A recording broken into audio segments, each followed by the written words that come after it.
In the middle, Andrew Gavosdin, Coach Kearney. You could open up with a comment of today's game. And congratulations on win number 50. It wasn't pretty today. But we didn't expect it to be. We know we got a lot of work to do. You know, there were times where we turned the ball over and it was a freshman throwing it to a freshman. We got some young guys that are playing. We got some guys that were inexperienced, and every time that we go out there with our jerseys on now, we're going to get older. We're going to go through situations, and it's our job as coaches to now make sure that we fix those mistakes and make sure we get the right combinations moving forward. We got to do a better job clearing the ball, certainly in the fourth quarter. So they did a great job scrapping at the face-off X. The turnovers, certainly at the end, they have to be cleaned up, and that is it's a sign of a young team. We got to be able to buy poise somewhere, and we got to get it as we move forward here. So I am certainly thrilled that we won. It's not easy to win a Division I lacrosse game anymore, and with that being said, I take my hat off to Tom Mariano and Sacred Heart. Those guys are always prepared, and they play their hearts out. Lance, 6 points today, 4 goals. Did you just feel like you were in a zone out there? Did you feel maybe extra confident? The confidence level was definitely part of it. I mean, stepping on the field this year, stepping on the field last year, just two totally different worlds. Just being a sophomore on the field, and I mean, you get a lot of confidence from your coaches too. So, but it just happened. It was in the realm of our offense, and glad I had. I don't know if I had 4 and 2, but I'll take it. Coach, were you expecting it to be Lance who would step up? Obviously, you lost a ton of goals from the graduating attackman. Yeah, I mean, listen, Lance has always had the capability of doing that. He did. I think he gave you a little bit of a slideshow of it last year versus UMass, and you know, it's the ongoing question: what do you do? Do you have 3 attackmen that are seniors that played a lot of lacrosse together? Do you continue to play them together, or do you get some experience so the drop-off isn't so severe? We needed to play those guys last year, and Lance did a great job of practicing hard, and now it's his turn, and it's his time to step up. And he made the most of his opportunities today. Again, I don't know how many shots he had, but he had a couple of big goals, you know, and I'm certainly proud of him. We ride everybody, but I certainly ride Lance pretty hard, because I know what there's going to be some highs and lows, and as a sophomore, you know, he's going to have strong legs. He's going to carry some weight. Coach, do you know the status of Caholen after the injury? I know that he's got a shoulder injury. I don't know how bad it is, or how, I don't think there could be a word as a good injury, but I don't know yet. I know that they're going to let it calm down a little bit. They're going to ice him, and then we're going to take some pictures of it, and then we'll have a better idea in the next couple of days. Coach, you alluded to this a little bit in your opening remark, but can you talk about how in lacrosse there's no free games? You have to win your non-conference games, particularly, you know, for where you want to get this season.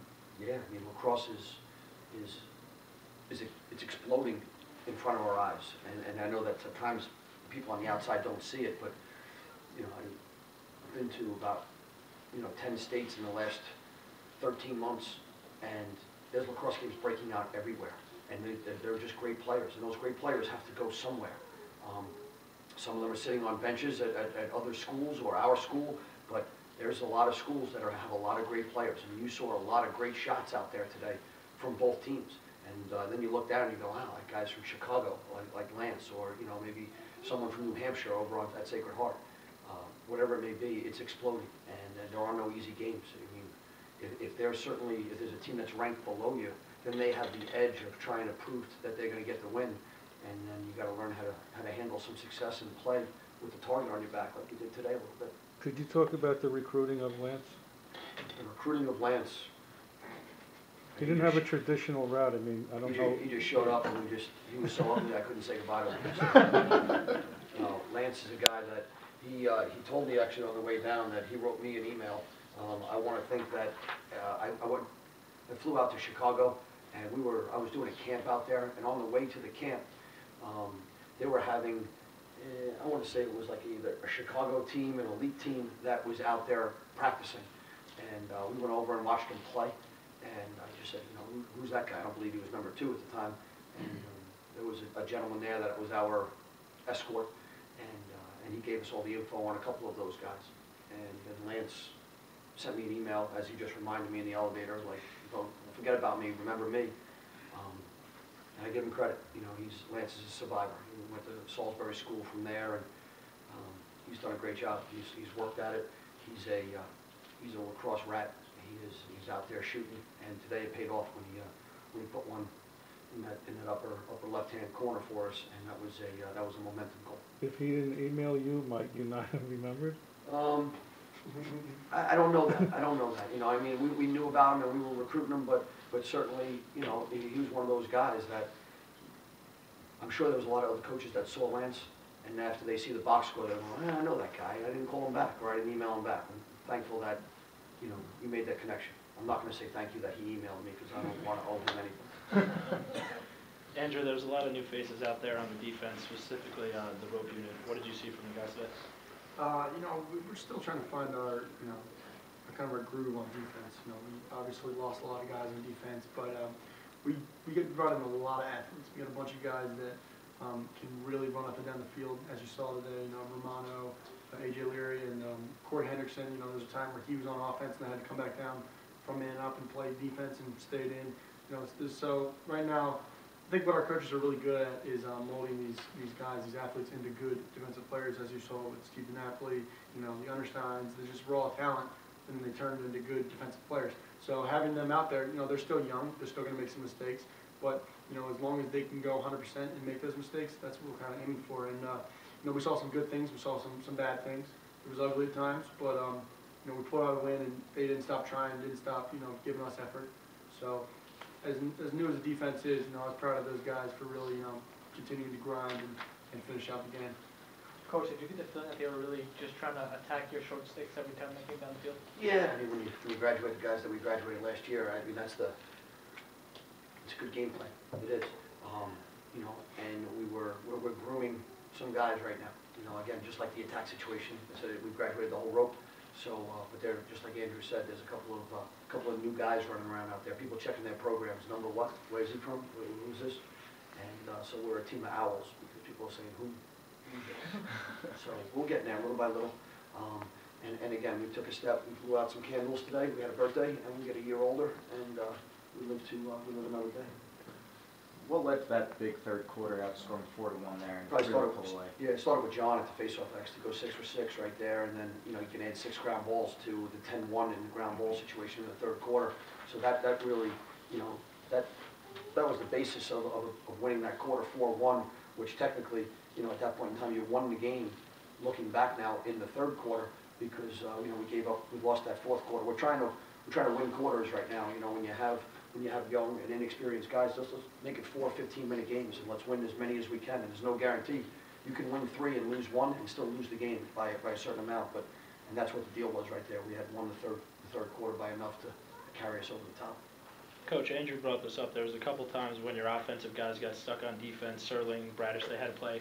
When you can get a stop in those situations, do you look at that as a victory because you don't let up a goal with your offensive guys there? Absolutely. I mean, you know, and those guys are trying out there. It's you know, playing short stick defense is really hard in today's game. Back when I played with the Dinosaurs, everybody played, you know, offense and defense. It was a different game.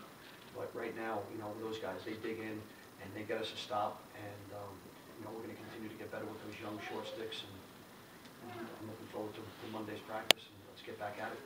Let's talk about the offense. Seemed like every time Sacred Heart cut it to about 1 goal, you guys found a way to get another goal or 2 in and open the lead back up.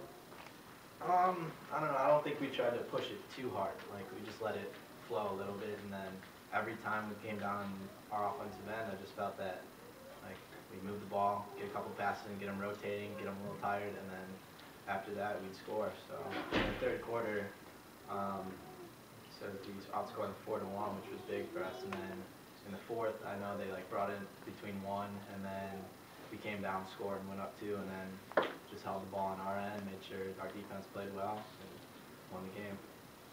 Coach, Bradish nor Serling on the score sheet. What do you take from that? Are you surprised, disappointed? What? Yeah, I mean, listen, you know, obviously, they know who Serling and Bradish are. I don't think Ian had a particularly good day today. We'll get back to the drawing board. Steve Serling did a lot of good things for us out there. There's not everything in points. You know, he's a 60-year guy. He probably had a couple of hockey assists for us tonight, cleared the ball. He actually threw it down to Torn Barn in that 10-man ride at the end of the game when Sacred Heart was pressing. You know, Steve Serling's effort is never in question. He's a warrior for us. He's out. He came back for a reason. That's to win, and we'll go from there. Yeah. Coach, Princeton, always a good team, tons of talent, no different this year. What are you expecting from them next Saturday? Yeah, it's going to be a battle. I mean, certainly they're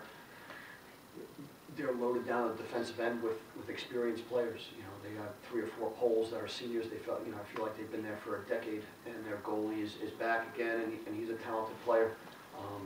You know, we're going to need everybody to know their role, and we're going to need they're going to need to do their job better than maybe did it today. You know, and this is a climb, and today we took a step, and we just don't want to take any steps back. So we know it's going to be a battle, certainly at their place.